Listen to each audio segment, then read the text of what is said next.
totalitarian, libertarian, social responsibility, developmental. We stay with those five. Developmental and social responsibility may be relevant to our work, but we may refer to the others. Authoritarian, of course, is for dictatorships, where the big hand has clamps down on the free work of the press. Totalitarian is in former Soviet system where you don't even have another opinion. There's just one opinion because there's just one news source. There was Pravda, there was nothing else. So you had no room to say anything else. It was total. Libertarian is where expression comes in, and of course, because the journalist has a right to say, because the public has a right to know, we feel free and feel free and feel free. And social responsibility came in to say, feel free but be responsible. Mind your environment. Remember you belong to a community. Remember you are a citizen. Now we call something else citizen journalism, which is everybody doing it. But I think that the first notion of citizen journalism was social responsibility, to say, remember you are a citizen of a country.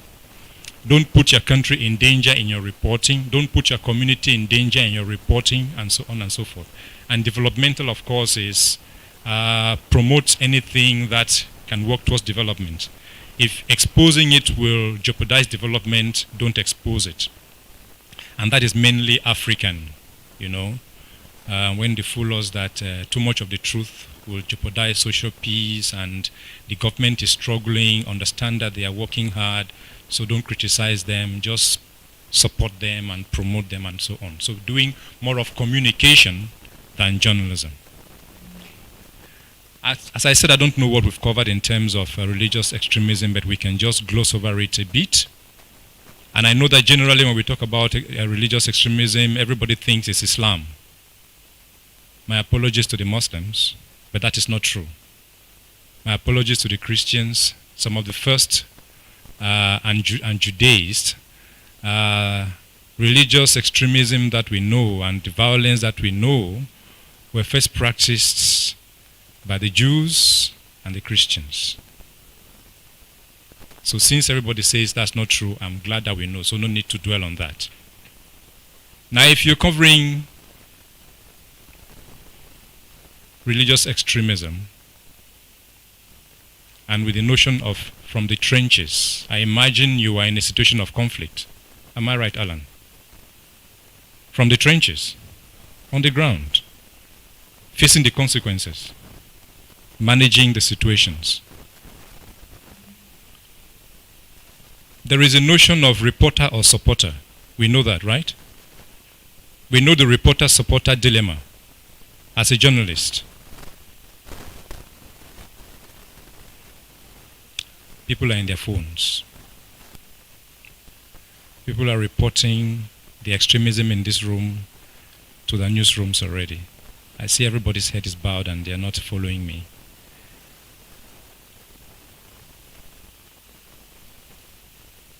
So if you're reporting, the reporter-supporter dilemma of every reporter, I would say, are you a part of the story? Or are you a computer just transmitting a story? Is it possible that a journalist can be totally detached from the story, and as we often say, we pride in saying we are the mirror of society, we're just saying the truth as it is. Is it true that we can be that neutral?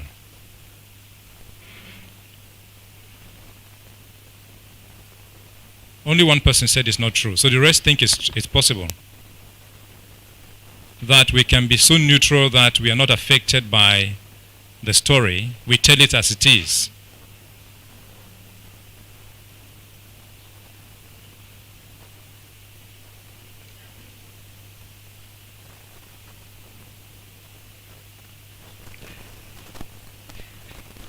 You know, the human being functions like that. But if you take yourself to the case of a medical doctor who has to conduct a surgery, Cutting somebody's skin is not a pleasant thing, is it? But you're doing a surgery to solve a problem. So you are weighing the odds, something called the golden mean. Are you looking at the pain, or you are looking at the long-term solution? That's one consideration. Are you looking at the temporary pain? Are you looking at the savagery it takes to cut somebody's skin, or you're looking at the solution you can bring in that surgery?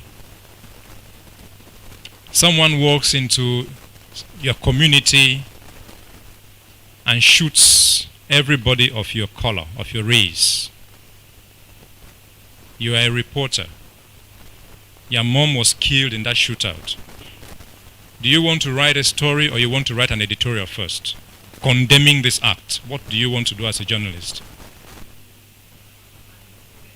You want to write? I like that sincerity. You want to write an editorial because you want to condemn this act. But is that your first call as a journalist? Do they know the story yet? Because what we are, what the public counts on us for, is to know the story. Yes, editorials are part of our work, but our first call is to tell the story as neutrally as possible. Mind you, underlined, as possible. But mind you, there is as neutrally as possible, tell the story. Because people would form their opinions from the story you tell. And the public is trusting us, because everybody can tell a story, can't we? A building was knocked down. I don't know whether it was demolished by force or it was a construction option. But let's say it was a demolition or an explosion, like happened in some big church in Nigeria some time ago. Everybody around there would go and tell that story. And with citizen journalism and our mobile phones and social media, it would be 1,000 journalists telling the story.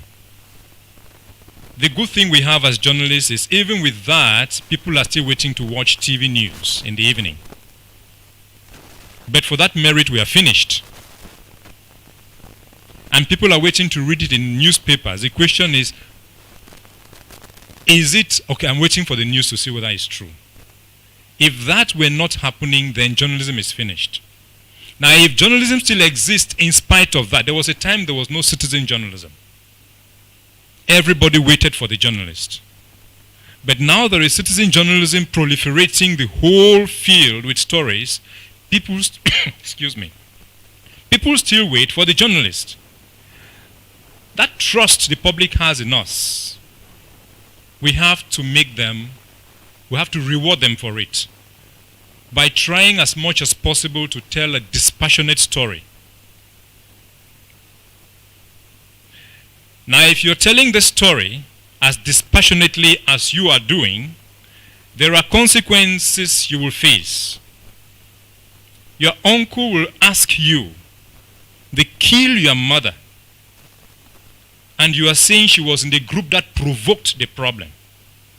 Do you know that? What that means? Because you belong to a community, your temptation is, or the call of your own community, what they expect from you is, do the editorial. Hey, Mama? Your community wants you to do an editorial or tell a skewed story that favors them. What I'm saying is somebody came and shot. That is what we know. But there is a background to it. He might have been reacting to something. Our call is to just say, this happened. This is what we know is the reason it happened.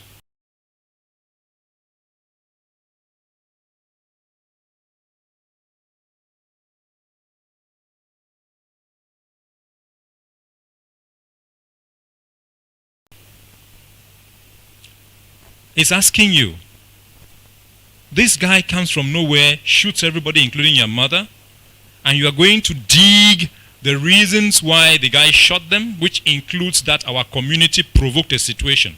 Are you normal? That bullet, you are in the trenches dodging from bullets from your own community. If you tell your story transparently and the gunman, if he's still alive, or his own loved ones are alive, they hate you for it. That's the dilemma the journalist finds himself in. Whether you are supporter or reporter, you will step on toes. You will step on toes. And when we come to religion, religious extremism, which is a very passionate thing, as passionately as I'm afraid you never can convince anyone. That's why we have an endless conflict in the Middle East with the kind of Siamese twins in the city of Jerusalem, where the holiest city has the third holiest Muslim site, the Rock of the Dome, the Al-Aqsa Mosque. How do you solve that problem? Do you dig out the mosque and take it away to the West Bank? No, to Gaza? How do you solve the problem?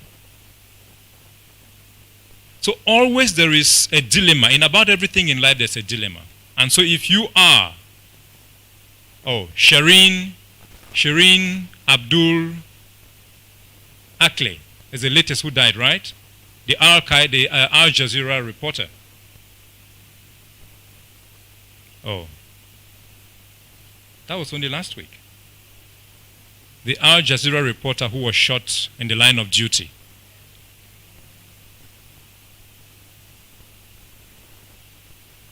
Israel says it's the Palestinians who shot.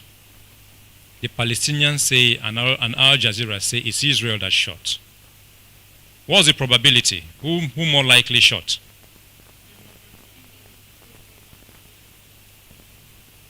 Please, this is an academic setting. This is, we're in the laboratory, and here, what we say here remains here. And you believe it's Israel, right? I believe it's Israel that shot. I'm using probability. But you have to investigate. But at least hypotheses, even in sciences, hypotheses are useful because that's the basis on which you can further your investigation or your research. The probability is Israel shot because she works for a channel, first of all, that Israel does not like. She comes from a race or a nation that Israel does not like. And for decades, 2 decades and more, she's been telling a story that brings out the plight of a people Israel does not like. Was she a supporter, reporter? We have to go see her works. We have to go see her works. Was she just reporting, or was she doing advocacy? Mind you, advocacy is part of our work too. That's why we do editorials. That's why we highlight the stories we highlight. In gatekeeping, we know about gatekeeping, don't we? Gatekeeping, in simple terms, is how we select the stories we select to highlight. What story do you put on the cover? What story is your top story?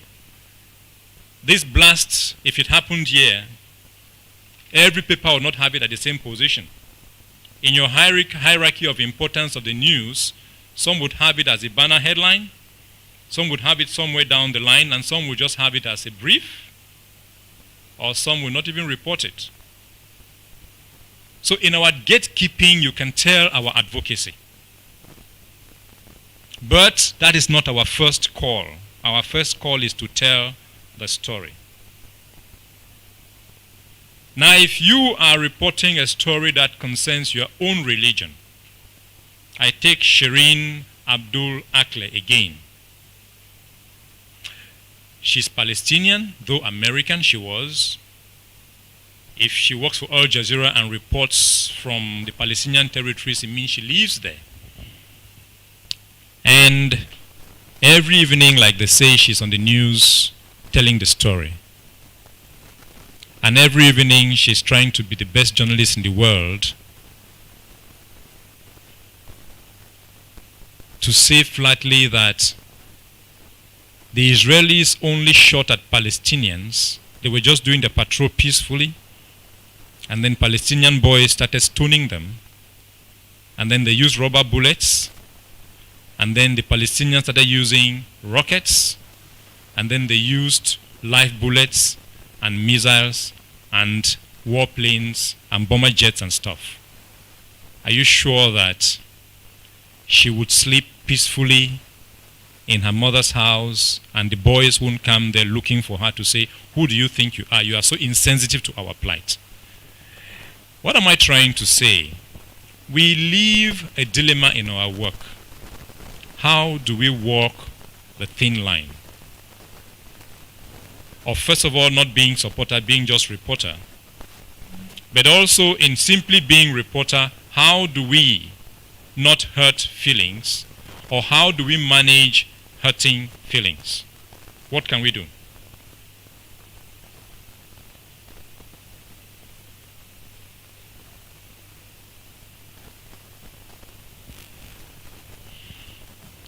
If you can find the answers to your mobile phones, that's fine. Yeah. I think the answer lies in having these people's opinion and having the other people's opinion, but then presenting it in a constructive way. I think when we had the training for our fellowship, one of the sessions was how to report religion constructively. Do you mean version of the story or opinion? Because they're not the same thing. I didn't get, sorry. Do you mean the both sides version of the story? Yes. Or both sides opinions? Both sides of the story, not opinion, Right, the facts. because they're not the same thing. They sound sometimes like the same thing, but not the same thing. Yes, the facts. Yep. Now report from this end and report from this end, and then try to remove those words, those adjectives that might The hurtful words. fuel conflict. Mhm. Yeah. I think that is simply called balance, right? Christiana Mampu of CNN,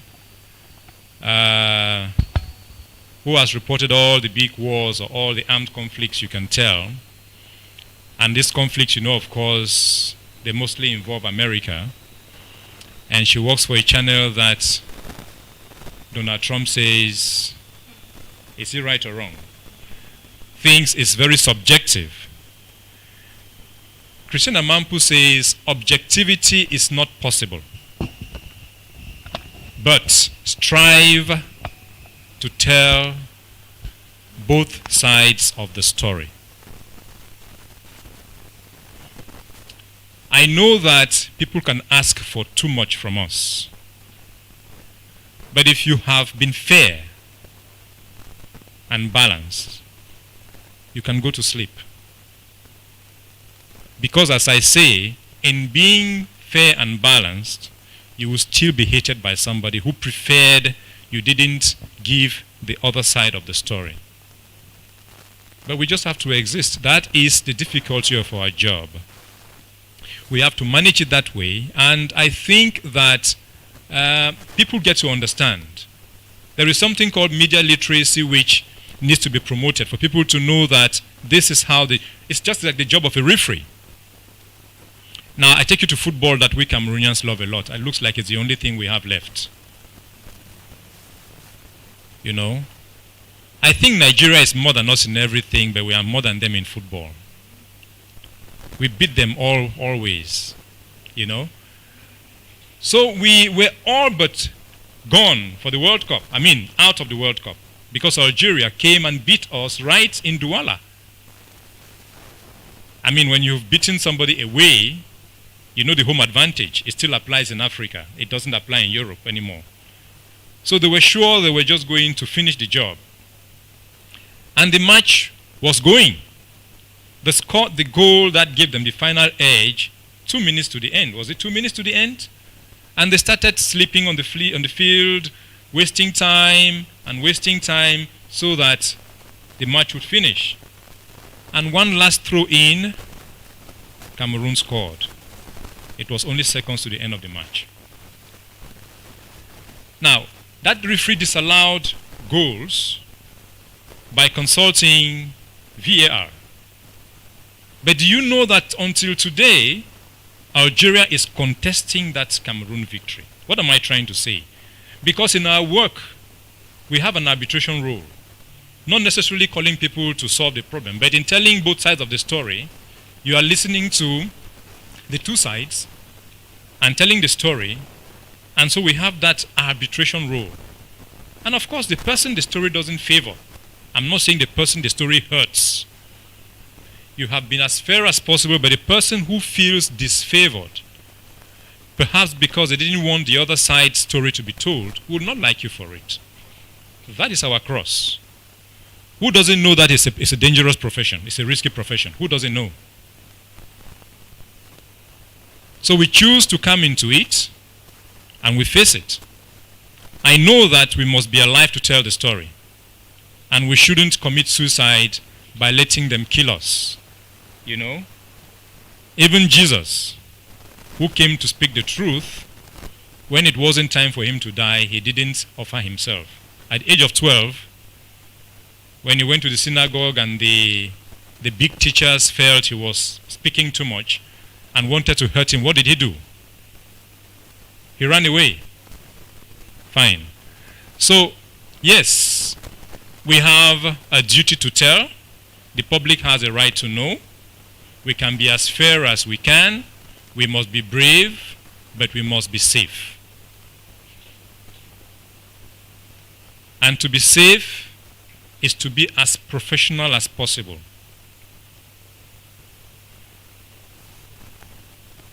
But we all belong somewhere. I know all of us are not religious fanatics.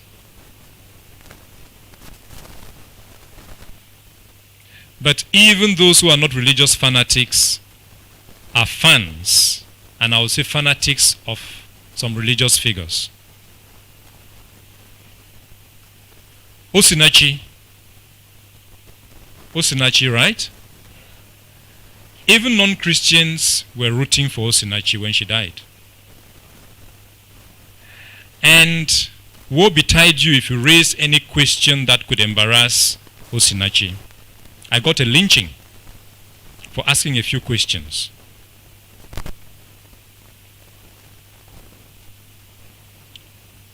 Because religion is a very passionate thing, and religious figures are demigods. Who knows what killed TB Joshua? Who knows what killed TB Joshua? It remained a guarded secret. That's part of fanaticism. That's religious extremism. If they had a way to say he went body and soul like Elijah, I think they would have said so. Because even after he had died, they were still hesitating to say he had died. That's how passionate this thing is, religion. But this is what I say to my colleagues and to young journalists when I train them. The thing we have is our credibility. I brought this book because this is the first book written about the Anglophone Cameroon crisis, what is rocking my country right now. Most of the authors here, the contributing authors here, are university professors. I am not a university professor, but I'm the only non-professor contributing here. And the way I told the story about the crisis, I was nearly numb in the sense of, and this is what people said, not me saying, I'm now quoting them, that I showed very little passion. You wouldn't tell that because I'm very militant about our cause. I began by talking about we used to be here. I'm very passionate about it, everybody knows, but when they read me here, they couldn't recognize me. Why do I do this? Just like when this crisis started, and it was so dangerous to go to the hinterlands, everybody was telling the story with social media, WhatsApp, little notes. People say some soldiers have come and killed everybody in the village. And the newspaper carries it. Someone, call me a remote place outside Abuja. Just call a remote place. Yeah. Where you can reach there in about 2 days. You know, that kind of distant place, and then with how dangerous the whole place is, full of armed groups, no journalists went to the field. So what they did was they sent WhatsApp messages to the warlords, the commanders abroad in the diaspora, and then they put it in WhatsApp groups, and that was a story the newspapers carried. Very little of reality reporting. And I said, but this is not possible. It means that journalism is dead. And I braved it and went to the epicenter of the war at that time in Mamfe, which is not far from Calabar. Mamfe, Ekok, Ekom, and you're coming down to Calabar. That's where the war started because, of course, the first fighters came from across here. We're not accusing Nigeria. We have plenty of vast bush between the borders. So the first fighters came, were trained here, and they crossed over. And part of my story, which was a 7,000-word story I meant to be serialized, but because the first media organ published all, everybody just started publishing all. Very long. But I took some lines, some pages to say, back to journalism. And I was telling it to my colleagues to say, look, I know we are passionate, we are affected by this war, by this conflict. It's about our destiny. But you see, the fighters are doing something. The commanders and the warlords abroad are doing something for themselves. All we have is journalism. This thing may succeed or it may fail. Whether it succeeds or it fails, we will remain journalists. I can't, compromise my credibility as a journalist, which is all I have, to be supporter of a cause. I must first tell the story as dispassionately as possible. Now, if this were a religious war, maybe my pastor won't talk to me anymore. I might be excommunicated from church. I might be demoted from elder. I might be sent to the back bench. We know back bench, right? I might be sent to the back bench. And I began from the extreme, excommunicated outright. That also means that in the society, we may be ostracized when we tell the story as plainly as it is. But as I say, that is all we have. Now, if we want to be everybody's friend, we will still be the enemy of some people. Because there is no way you can possibly please everybody. You will only please some and displease some. The hard side of it is pleasing some for the wrong reason and displeasing others for the wrong reason. Better to please those who are on the right side and displease those who are on the wrong side. And that means telling the story as possibly as you can, as dispassionately as you can. I said we love Nigeria very much. They love us and they sent us Boko Haram. Boko Haram is a Nigeria thing, right? But you know, because of the porous borders and the military chases, they were running over for a hideout. And then they discovered, oh, there's also fertile ground here. And they began the kidnappings for ransom and stuff. That's where it began. And before we knew it, we understood the agenda was a caliphate, which includes part of our territory. You know, I am not a northerner. I am not Muslim. I am not extremist Muslim. So I should tell the story beginning with, my auntie is tired. Beginning with the editorial, right? Condemning. That is what most journalists in Cameroon did. That is what most journalists still do. You know? Taking a position, condemning. Now, it is difficult because sometimes people try to draw the parallel between that conflict in the north and the Anglophone struggle down south.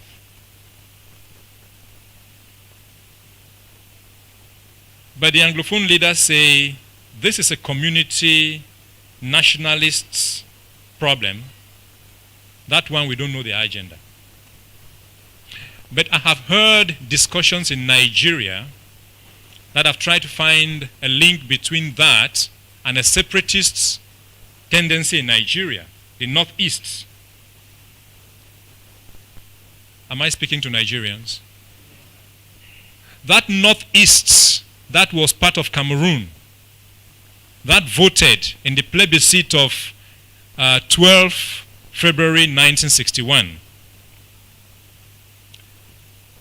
There are claims in the Nigerian press, in the Nigerian political class, that that region wants to secede. And that is the stronghold of Boko Haram. Am I right? Are there Nigerians in this room? In Cameroon, especially those of the ruling ethnicity, at least a professor, a very senior veteran journalist who was a police commissioner who claims he's an investigative journalist, have established that Boko Haram in the north of Cameroon is not a jihadist quest for a caliphate. It's a separatist movement or a rebellion to overthrow the government in Yaoundé. So they're saying within Boko Haram, there is a second agenda, or a third agenda even. Now what that does for the Cameroonian journalists is, for the southern journalists, French and English all together, is to instill fear and create dissonance. So you now know that you want to write an editorial and condemn. It kills the journalist in you and wakes up the supporter or the defender.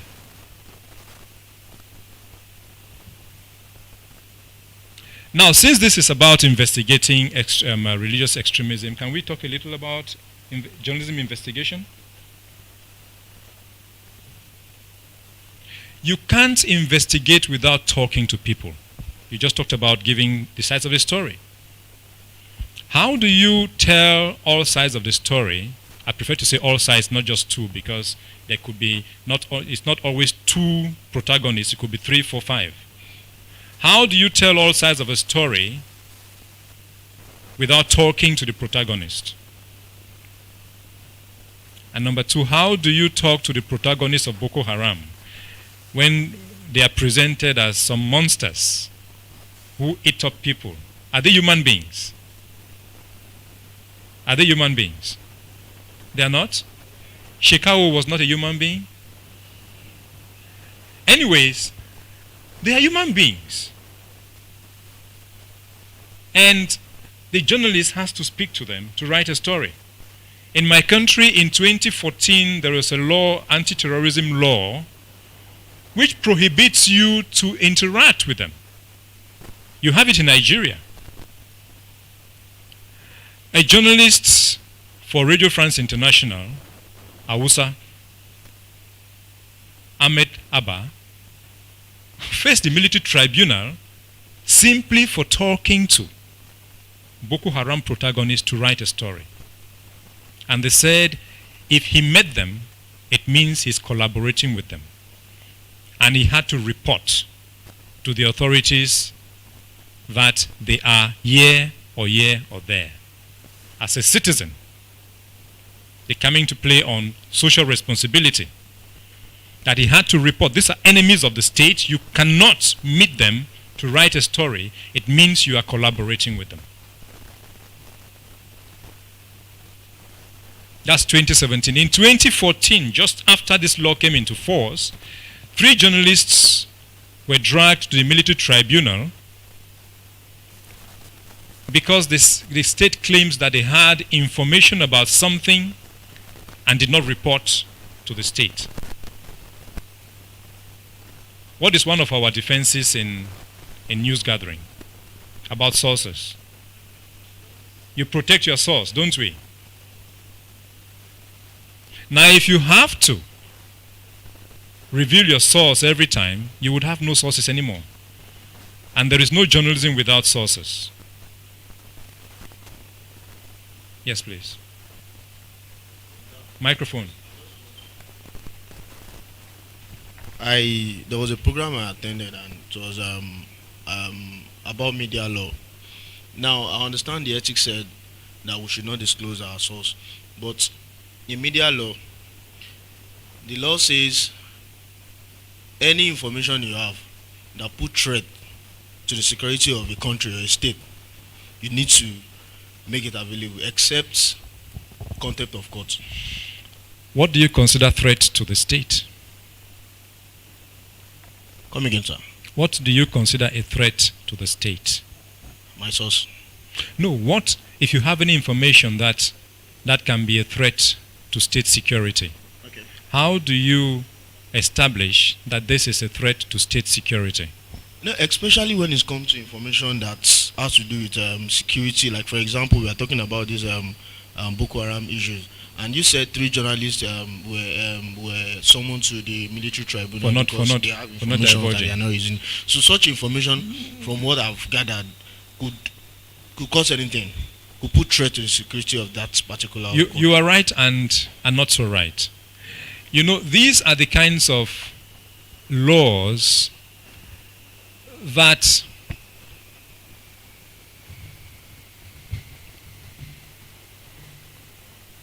authorities use selectively depending on a situation. They are the judge. They determine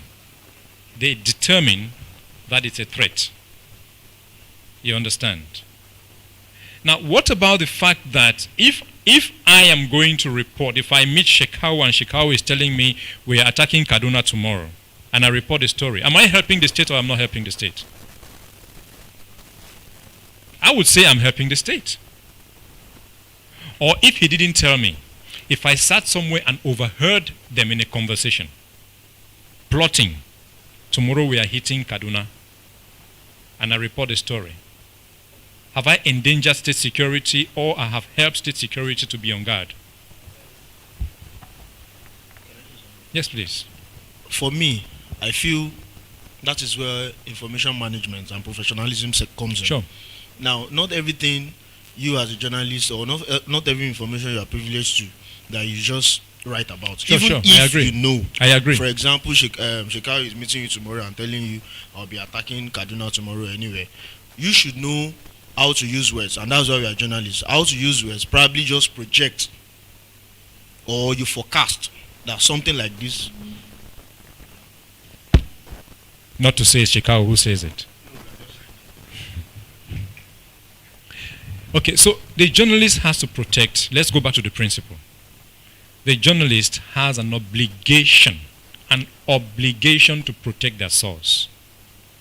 And I think in about every country the law says you can only divulge that information to a judge under special conditions in chambers.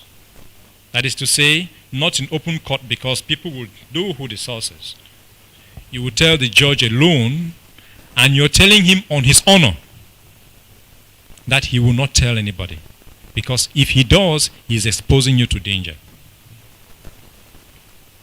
Now, do you know that because you are a journalist and being where that is discussed, if someone should tell them, you see that guy like that, he will go and report to the police, I know him, that's what he does all the time, they will kill you. Your record as a journalist who reveals or who exposes sources or who reports things to the police instead of in the news can jeopardize your work and can endanger you where danger can come from. The public should hold us in trust and should trust us. Peter Gergen was a producer with CNN. That's the guy who interviewed Osama bin Laden. Do we know a more dangerous terrorist in the world than bin Laden? He's American. He interviewed bin Laden. Al Jazeera, after Bin Laden had become the most wanted man in the world, hiding somewhere in the mountains in Afghanistan, between Afghanistan and Pakistan, he would release videos. And Al Jazeera would broadcast them. And the US wanted to know how those tapes reach Al Jazeera. Declare to us how you get them. It means you have a link to them. What did Al Jazeera do? Did they? They did not.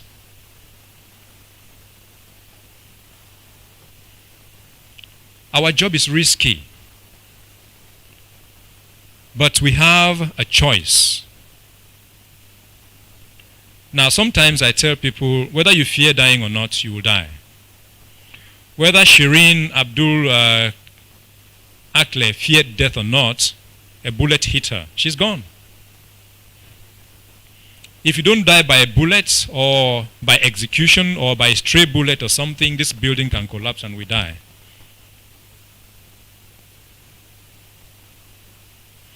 Al Jazeera became the famous channel they are today because they were broadcasting the Al-Qaeda tapes. That's what made them famous. You have a choice.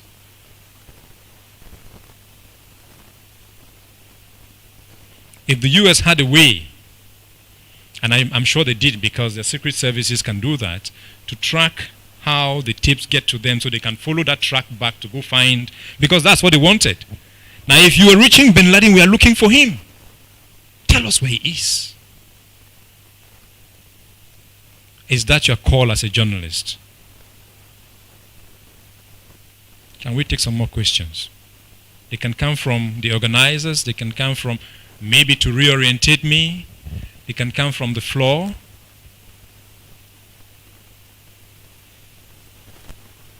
Yes. Very much for your talk so far. I find it very, very enlightening. In some quarters, in Nigerian conflict analysis networks, there's a feeling or a perception that Cameroon itself has not done enough in the fight against Boko Haram. Either one in terms of the MNJTF, either to the multinational joint task force. Mm-hmm. Either number clarity. Journalism is with clarity. That is the language of technicians. Yes. In journalism, call the name. Okay. Don't assume that we all know. Thank you.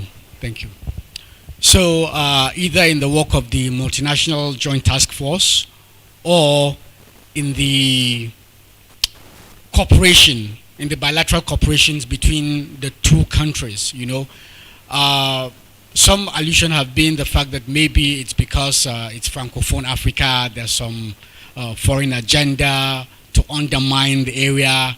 In some areas we've had that Total, being a French company, is trying to pursue fossil fuels in the Lake Chad Basin and so on and so forth. Objectively, I would like you to assess Cameroon's involvement in the counterterrorism efforts of the Lake Chad Basin. Thank you. You think I am well pleased to do that? I will speak as a journalist and I'll say what I know. You know how this multinational task force came about? Initially, when they would run over into Cameroon and Nigerian forces would want to pursue them, the right of pursuit, Cameroon refused Nigeria the right of pursuit. And take note, these are two countries that suspect each other a lot. If not before Bakassi, at least with Bakassi. And you know that with the Bakassi crisis and the redemarcation of the boundary, the 1,800 kilometer boundary, more than 30 villages that were in Nigeria were brought into Cameroon. And just about 3 villages that were in Cameroon, the line cut them into Nigeria. Part of what you name the Lake Chad, because the waters have shrunk. And as the water shrunk, Nigerian fishermen followed the waters to fish. And so they were settling and going and settling and going. and then the line told them, you have crossed, with the option of stay here as Cameroonians, and Cameroon is obliged to grant you citizenship, or stay here as Nigerians resident in Cameroon, or go back to Nigeria and the Nigerian government has the obligation to resettle you. 3 options, even down all along the border, but especially in Bakassi and especially in the Lake Chad area. But this borderline has been a very problematic one. I remember your candidate here in 92, Adamuchi Roma. I'm sure his village is now in Cameroon. Because I remember reading at that time, he said Cameroonian gendarmes always raid his village. You know, I believe his village is now in Cameroon. So can you send him over to us? He was the candidate for one of the political parties, the NRC, right? Oh, sorry. Right. So, Cameroon and Nigeria have mutual suspicion. Let me put it bluntly. Because of us, the English-speaking part, and because of Biafra, the two happened within 10 years. So in 1961, we vote to return, to reunite with Cameroon, with French Cameroon. And the Northeast votes to join Nigeria. And in 1966-67, the Biafra War is on. And we're going into, I hope we're not going out of topic. But in the geopolitics, France supported Biafra, Ivory Coast and Gabon supported Biafra. And Ahidjo was the last person, if he supported Biafra, French supplies would just come from here. There's no border, and enter Biafra. And he resisted it. Because he feared, this is the reason, he feared that if Biafra obtained independence, we may go along with them, or we too may seek independence, which is what is happening now. Because of that suspicion, that is why Cameroon even left West African Union and went to create UDIAC and CEMAC today. That is why there was that suspicion. So when Nigerian forces would chase Boko Haram fighters into Cameroon, we denied Nigerian forces a right of pursuit. But it was going to come around. Now when Boko Haram began to operate inside Cameroon, and Cameroon forces would chase them and then they will run into Nigeria, and we want to follow them to right of pursuit, Nigeria refused. That's why there was a multinational task force to combine the forces so that they don't work at variance, they work in harmony. Now, has Cameroon not done enough? I don't know if I know that the political answer to that, but I think that we think in Cameroon that Cameroon has done a lot. We think Cameroon has done a lot. I'm not being nationalist. Believe me, I'm not being nationalist. I'm not supporting my country. You know, we think Cameroon has done a lot. We think Chad has done a lot. You know, Chad, the late president Idriss Déby, we know he would fly planes himself and come and bomb Boko Haram. You know, because Chad is in it, Niger is in it, and Benin Republic is in it, in the multinational task force. Yes. So I don't think it's. I don't think Cameroon hasn't done enough. Maybe Nigeria expects us to do more, but I think we're saying that it's a Nigerian thing. Handle your thing. We only deal with what comes to us. Yes, Any further questions, please? I know we are almost out of time. We only have like a minute or two left. Any final burning questions? Final burning questions. One of the things I've really picked up is it's hard to be objective, but anyone who picked up that quote? But you have to be fair, yeah, and that way you'll sleep at night. There's a question over there. One final question. Okay.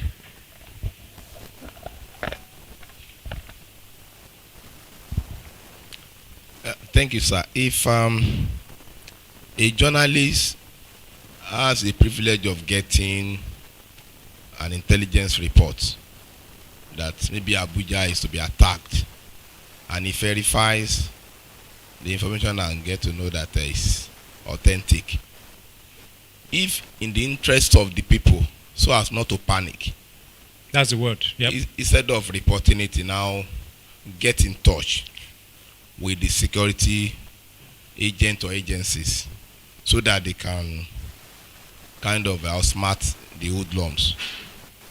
What's your view about that? Between reporting and get that accolade, that is the one that, you know, break the news, and working as a resident and maybe somebody that is part of that country, that is better I give them that information and they outsmart these hoodlums rather than exposing it.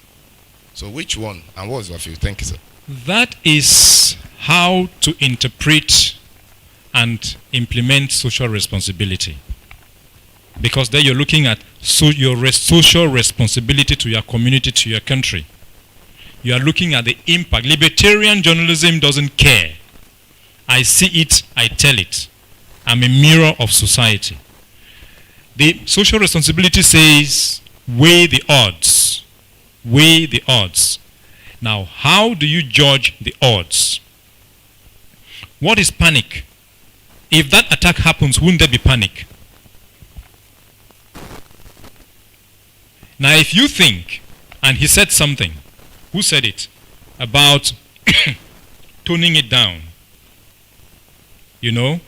Okay, my first answer is I will not tell the agencies. It's not my role. You know, when this lady, the Al Jazeera lady, was shot, the first question I asked, and that's a question I've heard in many media organs, was she identified? She was wearing a bulletproof vest that said press. Think of yourself as always having to wear a vest that says press. Now, if you are going to tell the intelligence services, are you going to make a call? Are you going to visit somebody? Are you sure someone won't see you doing that? And after they know you do that, will they still treat you as a journalist or as an operative? Because if you go to the war front, and this is what happened in my country, embedded journalists were hearing it and people were excited, and the government was taking a number of journalists to go to the field in the far north to see what they're doing in the fight against Boko Haram. Bulletproof vests are very expensive. No one has them. I only have them when I go with foreign journalists who bring them. So what can journalists wear in my country? They wear military vests. And if you are wearing a military vest in the war front, you are a potential target, right? Because from where they are seeing the soldiers, they know the color is the cowpea kind of green, and if you are wearing it, you are one of them. That is what you do when you do that kind of thing. You gray yourself out. But if you are wearing your press vest, it is blue with white inscription, press. But if you are going to inform security agencies that this is what you learned, the image I'm giving you is graphically you are wearing a green vest. You are looking like an operative, and you will be treated as one. Too bad for you. But what I will do is what he recommended, that advice. There are ways, mind you, the story cannot be told in one day. Are you with me? There are ways you can bring out a bit of that story. You observe the reaction, and you bring out more, and you bring out more, especially if you are a daily, you can bring out bits of that story not in a shocking way, gradually until the public gets used to it, and then you tone it up, and then you tone it up, and then you tell the story. Or you can decide to kill the story. And when it happens between your conscience and your colleagues and your editor, what are you going to say? And I'm sure that when that happens and it is revealed that you knew and did not report it, you will not be a happy journalist, will you? You will not be called a good journalist. That you had a big story and you killed it. In summary, what am I saying? Number one, it's not my role to report to security services except I'm verifying whether they know. Okay, let me be fair with you. my friend. To be fair, you can use a trick of asking whether they know to inform them. But if your intention is to report, it's dangerous. Because of course, for the sake of balance, you want to get the side of the story. Are they aware? Or what measures are they taking? So you can tell the story. But I would say it is not my role as a journalist to go report to security services, to security agencies. I won't kill the story. I would find a way to bring the story in bits that would not be shocking, that would not cause panic, but which in the end will tell the story. Yes, please. I said I told earlier that I just returned from Brano to talk to a lot of people. And one of the persons I talked to told me how the whole Boko Haram thing escalated. He said when it just started, Yusuf, who was the original founder of the whole thing, was preaching everywhere these extreme ideas. And then when he started killing people, those who knew where he was were going to the authorities to tell them, we saw Shekarau is here and he's doing this and his men are doing this. Yusuf, yes. you said.